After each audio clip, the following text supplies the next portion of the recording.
Welcome to the Innovation Ecosystem Podcast. We interview remarkable and thought-provoking guests about innovation, leadership, and change in the world of business. Whether you're an executive or an entrepreneur, our objective is to help you and your organisation create an entrepreneurial culture, become more innovative, and better able to respond to change. Each week, we'll deconstruct world-class performance from the arenas of business, academia, science, and sports. Each week, you can expect key insights, fresh perspectives, and proven tools you can use straight away to make you more successful professionally and personally. With your host, Mark Bidwell. Hello, this is Mark Bidwell. Welcome back to the Innovation Ecosystem Podcast. And if this is your first time listening, a very warm welcome. Now, Season 4 of the podcast has been a very long one, starting with episode 48 and most recently ending with episode 74. And as ever, we've been extremely fortunate to have been able to attract onto the programme some remarkable guests from the worlds of business and academia, sports, science and the arts. And I can genuinely say, hand on heart, that all of these guests are world-class in their chosen fields. Now, because the season's been so long, by way of wrapping it up, we've chosen to do something a little different and to showcase the diversity of our guests and the richness of their different perspectives. And if you're a regular listener, you'll know that we ask the same 3 questions of our guests at the end of each episode. And these are the questions which get to the heart of what it takes as a leader to create an innovation ecosystem in your organisation, irrespective of what business you're in and where you're located. And I give guests these questions in advance so they can reflect on them. And the answers are invariably very insightful. Now, the first of these 3 questions is the topic for this wrap-up episode, and the other 2 questions are going to be featured in subsequent episodes. Now, my inspiration for the first question came from Charlie Munger, who's sometimes referred to in the interviews, and who in many respects constitutes one of the main well springs of inspiration for the innovation ecosystem. You might have heard me say in the past that rather than getting an MBA, instead I chose to study the work of Warren Buffett and his business partner Charlie Munger, who are chairman and vice chairman, respectively, of Berkshire Hathaway. Now, several years ago, Charlie Munger made the following statement: "A year in which you do not change your mind on some big idea that is important to you is a wasted year." And so my question, what have you changed your mind about recently, gets to the heart of the unconscious biases that we as individuals all suffer from. Many of us go through life seeking confirmatory evidence to reinforce our decisions. And sometimes we're able to overcome this confirmation bias and change our minds on something big, but only sometimes. Invariably, we're unable to do so.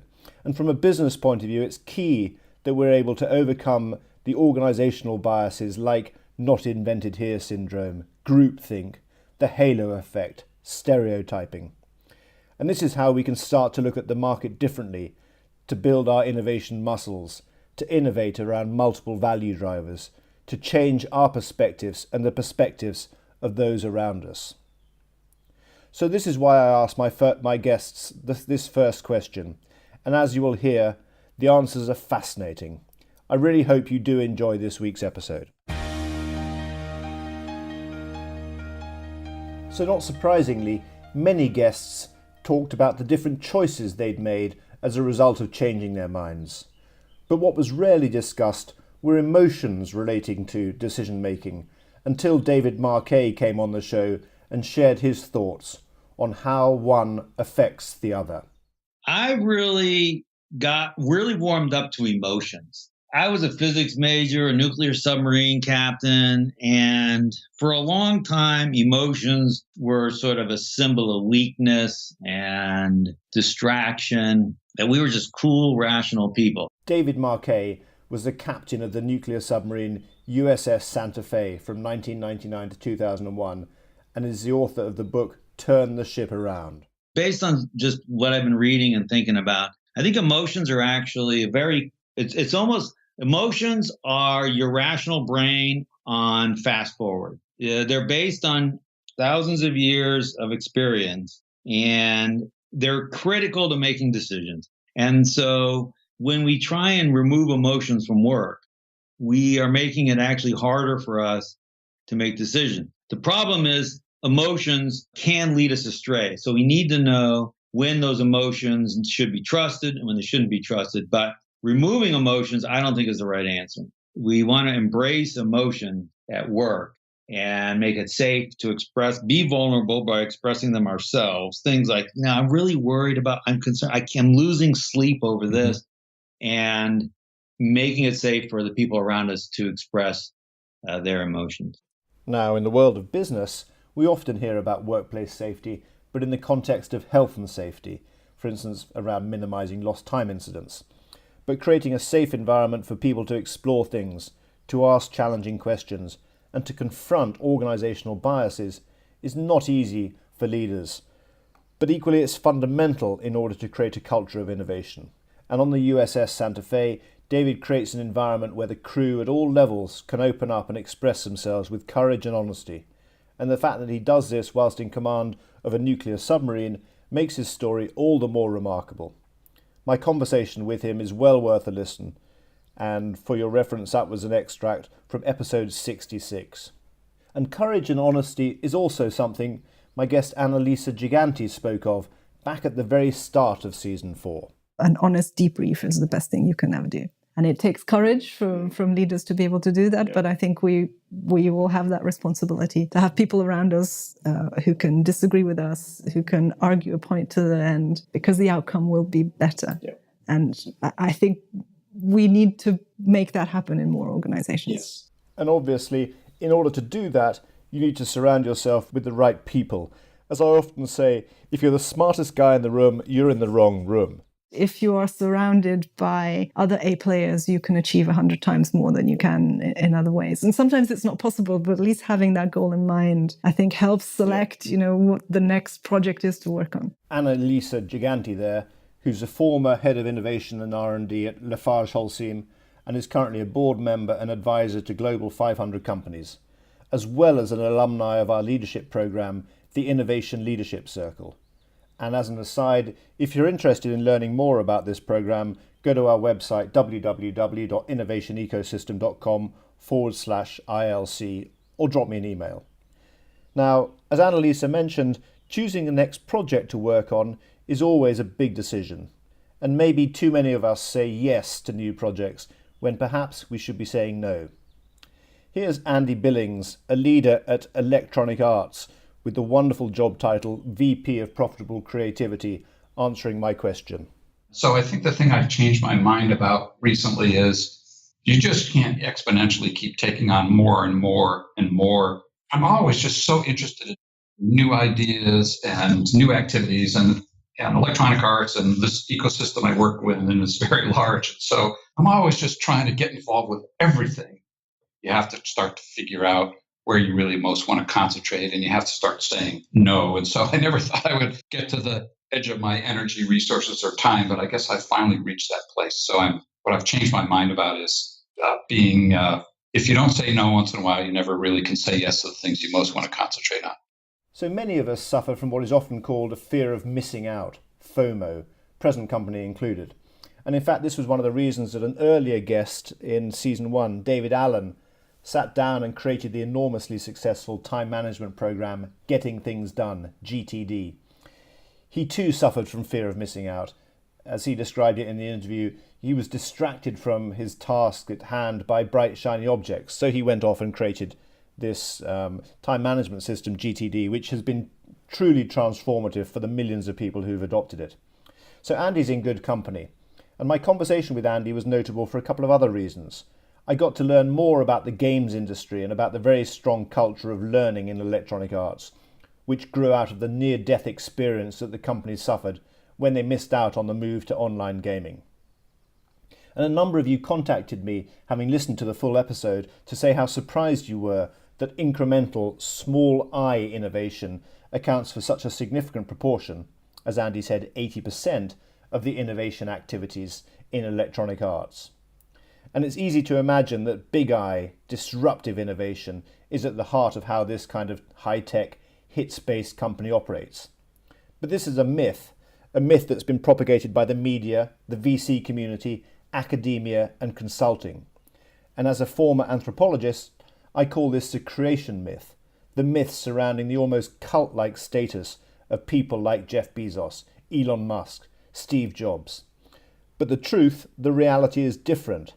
Small I innovation, that is incremental and that compounds over time, that's the engine that drives Electronic Arts forward. And this is the case for the vast majority of businesses.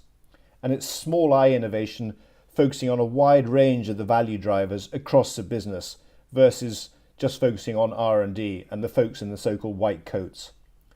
Anyway, Andy and I had a great conversation, and I do urge you to listen to the full episode, which was number 54, entitled Back in the Game, Electronic Arts Near-Death Experience. Now, in episode 64, my guest told me how he'd recently reevaluated how decisions should be made. What I've really changed my mind about recently is the importance of getting people to pause and think. Professor of Complex Systems, Political Science and Economics at the University of Michigan, faculty member at the Santa Fe Institute, and author of the wonderful book, The Diversity Bonus, here is Scott Page. So I used to think that, I think I used to prize quickness a lot more than I have. Over the last, 3 or 4 months, I've recognized that people I know who exercise really good judgment, you mentioned Charlie Munger earlier, where he talks about arraying his experience on a lattice of models. Yep. As I've thought back on the people I think are just really amazing sort of leaders and thinkers that I've met, is their ability to pause and kind of in some sense, embrace the diversity I've talked about and say, okay, let me think about all the ways I can think about this and not rush to judgment. And so I'm now less impressed. I mean, I used to be much more impressed, even 2 years ago, with people who right away would give you an amazing answer. I think, wow, she is just so quick, right? And now I've changed my mind, and now I'm kind of more impressed with people who sit back for a second, right? And you kind of see them think, and then they say, here's how I'm thinking about this. So if saying no is a challenge, then so is just slowing down to pause and reflect prior to making a decision. Scott's recent book, The Diversity Bonus, explains how crucial it is for organisations and individuals to take advantage of cognitive diversity as distinct from biological diversity in order to perform complex tasks like problem solving, decision making, assessing outcomes, strategic planning. And as Scott explains in our conversation, many companies fail to leverage the untapped value that exists in this cognitive diversity within their workforce, and instead fall victim to what he describes as the siren call of sameness, hiring the same kinds of people, relying on the same biases, using the same heuristics and algorithms over and over again to run the business. And this cognitive diversity is a source of enormous value creation when it's managed and leveraged in the right way at the right time. So we've heard about making quick decisions, slow decisions, deciding yes, deciding no. But one guest talked about the challenges of getting others to make decisions, specifically relating to the bias that many executives have for only doing things that are big and have scale right out of the gate. And in large companies, often you end up being over-optimistic on a project in order to get the attention of the decision makers. And perhaps you do this by boosting the NPV against your better judgment so as to get the project through the investment committee. And as a result, you run the real risk of over-promising and under-delivering, not making any decision at all, or failing to pique an executive's interest in ideas unless the money and the scale is right. Even when executives inside of corporations truly understand these ideas, truly understand, and I'm talking in particular, the notion of trying something in a small way and quickly to sort of gain insight and then maybe pivot. This particular notion, they can't execute it in that way because they're so used to thinking big numbers, projects. So it becomes a massive contradiction of tension. Here's the author of the highly recommended book, The Medici Effect, Franz Johansson. I used to think that the way to overcome that is to have them maybe experience this. So they can be part of a team where they're doing this. And indeed, it is helpful to cement the understanding of that. But when it comes to successfully introducing this way of thinking in an organization, you still have to do it in a way where they can talk about millions of dollars or hundreds of millions of dollars, even billions of dollars, like numbers that they're comfortable throwing around. It doesn't make sense to talk about an idea that is started in a small way and is only put $10,000. Nobody's really impressed by that. But if you can talk about an approach to ideas and maybe launching multiple of these, and you can do so in the scope of $10 million or $100 million, all of a sudden people get interested. And I really had to rethink my entire approach to leading this conversation because I've been so steeped in this notion of moving fast, small numbers, but it doesn't get the traction simply because every day they're dealing with numbers that are far, far larger. So even if a $10,000 test was extremely successful, they still can't understand what that means into their day-to-day. And so I have now been able to, and we've been looking to, and the way we talk to our clients is, all right, now that you get the basic principle, let's get back into the world that you live in so that you can actually move the needle. And that world is run by millions and billions. And we know from the work that we do at Innovation Ecosystem, as well as from our previous careers in the corporate world, that by looking at a problem or a decision or indeed an opportunity from multiple perspectives, accessing the full diversity of your ecosystem, you really can move the needle in a company with billions of dollars of revenues. We tell companies that we're working with and that are starting to exercise their innovation muscles on a regular and systematic basis, we tell them they are likely to overestimate what they can achieve in the short term, but to underestimate what they can achieve in the long term. As Franz said, you really can move the needle by focusing on your innovation ecosystem. Now, some company leaders will never change their minds, despite the compelling arguments that people like Franz makes. This is often a reality in mature, publicly quoted B2B legacy companies focusing on their next quarter's earnings. Now, Scott Anthony is a managing partner of Innersight, the firm founded by Clayton Christensen, the well-known Harvard professor who coined the term disruptive innovation.